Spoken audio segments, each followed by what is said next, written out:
rời xa anh không biết sống thế nào đây. Con tim anh nhói đau từng cơn, anh biết hạt mưa không ngừng rơi khi thấy em buồn. Xin thời gian hãy trở lại đi, anh không muốn mất em người ơi. Con tim anh nhói đau từng cơn, anh khóc vì anh biết mình sai, tất cả là vì tại anh. Anh sai rồi, anh sai rồi. Xin em một lần hãy nói em yêu anh.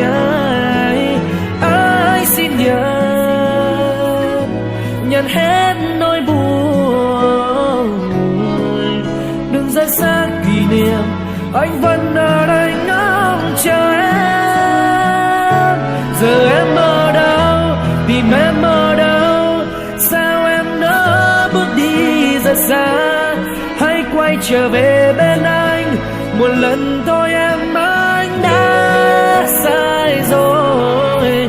Anh như gục ngã chìm đắm trong ly rượu say, xin em một lần tha thứ quay về bên anh.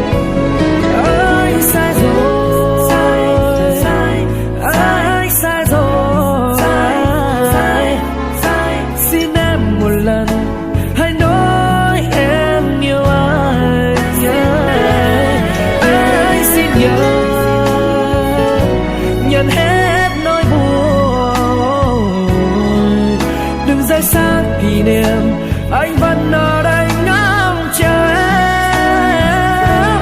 Tìm em ở đâu, tìm em ở đâu, sao em nỡ bước đi rất xa. Hãy quay trở về bên anh một lần thôi em, anh đã sai rồi. Anh như gục ngã